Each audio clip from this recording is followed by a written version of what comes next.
जब आत्मा परमात्मा की ओर चलती है भक्तों, तो ध्यान रखना वो महात्मा के रूप में, किसी न किसी रूप में या महात्मा के रूप में आपके सामने परमात्मा आ ही जाता है। पुत्रवती युवती जग सोई, रघुपति भगत जासु सुत तोई। अरे माँ वही पुत्रवती है जिसका पुत्र आज्ञाकारी हो, रघुपति के चरणों का प्रेमी हो।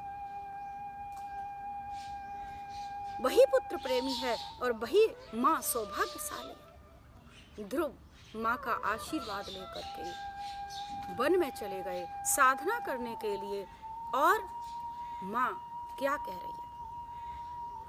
तेरा राम जी करेंगे बेड़ा पार, उदासी मन काहे को करे। तेरा राम जी करेंगे बेड़ा पार, उदासी मन काहे को करे। काहे को करे उदासी मन, काहे को करे। तेरा राम जी करेंगे बेड़ा पार, उदासी मन काहे को करे। नैया तू कर दे प्रभु के हवाले, नैया तू कर दे प्रभु के हवाले। लहर लहर हरी आप उतारे, लहर लहर हरी आप संभाले। हरि आप ही उतारे तेरा भार, उदासी मन काहे को करे। हरि आप ही उतारी बेड़ा पार, उदासी मन काहे को करे।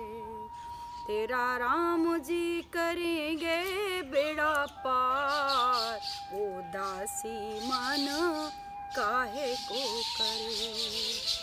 गर निर्दोष तुझे क्या डर है, गर निर्दोष तुझे क्या डर है। पग पग पर साथी ईश्वर है, पग पग पर साथी ईश्वर है। जरा भावना से कीजिए पुकार, उदासी मन काहे को करे। जरा भावना से कीजिए पुकार, उदासी मन काहे को करे। तेरा राम जी करेंगे बेड़ा पार, उदासी मन काहे को करे। और क्या कह दिया? सहज किनारा मिल जाएगा, सहज किनारा मिल जाएगा। परम सहारा मिल जाएगा, परम सहारा मिल जाएगा। कब?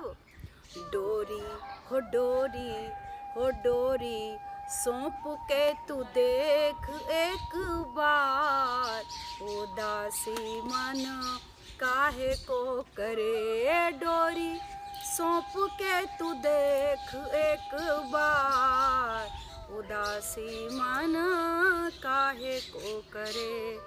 तेरा राम जी करेंगे बेड़ा पार, उदासी मन काहे को करे। काहे को करे मन काहे को करे, तेरा राम जी करेंगे बेड़ा पार, उदासी मन काहे को करे। माता ने आशीर्वाद दिया और ध्रुव महाराज ने माँ का आशीर्वाद लेकर के साधना के लिए अब वन को जा रहे हैं। जैसे ही बाहर निकले वैसे ही राज्य से बाहर निकलते कौन मिल गए? देवर्षि नारद जी मिल गए। देवर्षि नारद जी कहते हैं, ए बालक, 5 वर्ष के तो हैं ही। 5 वर्ष के बालक को जाता हुआ वन की ओर देख करके देवर्षि नारद जी कहते हैं, ए पुत्र, ए बालक, कहाँ जा रहे हो?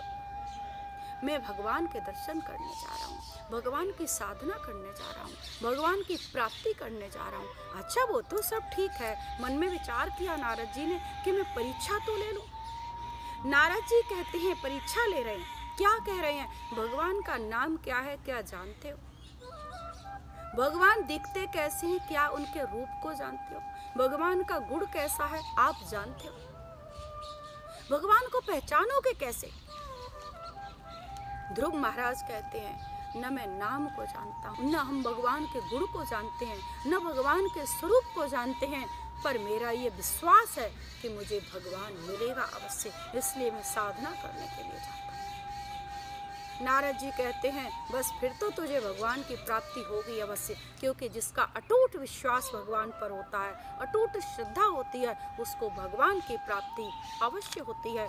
दूसरा प्रश्न कर दिया, वो तो सब ठीक है, पर भगवान की कृपा, भगवान की लीला तेरे ऊपर पहुंचेगी कैसे? तू कैसे जानेगा? वन में कैसे भगवान की कृपा प्राप्त करेगा तू? क्यों? ध्रुव जी कहते हैं, कैसे? ये कैसा प्रश्न है? बोले, जब तू जंगल में जाएगा तो भेड़िए भी होंगे, शेर भी आएंगे, चीते भी आएंगे, वो तेरी साधना में विघ्न डालेंगे, तुझे खा भी सकते हैं, जीवन लीला तेरी समाप्त कर सकते हैं। अनेकों तामसिक प्रवृत्तियां आएंगी जो तुझे साधना में विघ्न डालेंगी। तू कैसे रहेगा? तू कैसे रक्षा करेगा? तुझे पता है, तेरी वन में जाने, साधना करने पर वन में जाने से तेरी मृत्यु भी हो सकती है। ध्रुव महाराज जवाब देते, महाराज, मैं आपसे बहुत बड़ी बात नहीं कह सकता, पर मैं इतना बात जानता हूं कि चाहे मैं समुद्र के अंदर चला जाऊं और चाहे मैं आकाश में दौड़ने लगूं, पर मृत्यु कहीं भी पहुंच सकती है। जीवन की 2 चीजें ऐसी हैं जो जीव चाहे कहीं चला जाए, कितना ही दौड़ ले, पर वो पहुंच ही जाती हैं। क्या है वो 2 चीजें? एक तो है जीव की मृत्यु और दूसरी है भगवान की कृपा। आप कहीं भी पहुंच जाओ, किसी कोने में पहुंच जाओ, मृत्यु आपकी सुनिश्चित है। और दूसरा, आप कहीं दुनिया में जाओ, अगर भगवान की भक्ति कर ली, भगवान प्रसन्न हो गए, भगवान को कृपा करनी है, तो किसी भी क्षण में, किसी भी स्थान पर आप पर कृपा पहुंचा सकते हैं। ध्रुव महाराज के ये वचन सुन करके नारद जी समझ गए, बालक तो उत्तम है, इसका विश्वास अटूट है, अब तो इसे दीक्षा दे देनी चाहिए। और वैष्णवी दीक्षा देती, ओम नमो भगवते वासुदेवाय, ओम नमो भगवते वासुदेवाय। अब ध्रुव महाराज जपते जा रहे हैं। और कहाँ चले गए? आप जिस धाम वृंदावन से आप अभी गुरु माँ की कथा सुन रहे हैं।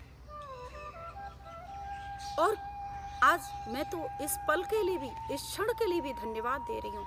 जैसे वन में ध्रुव महाराज ने साधना की थी, इसी वृंदावन धाम में, मधुबन में साधना की थी, उसी प्रकार इस लॉकडाउन के समय भी ठाकुर जी ने, राधा रानी ने मुझे भी साधना करने का समय दिया।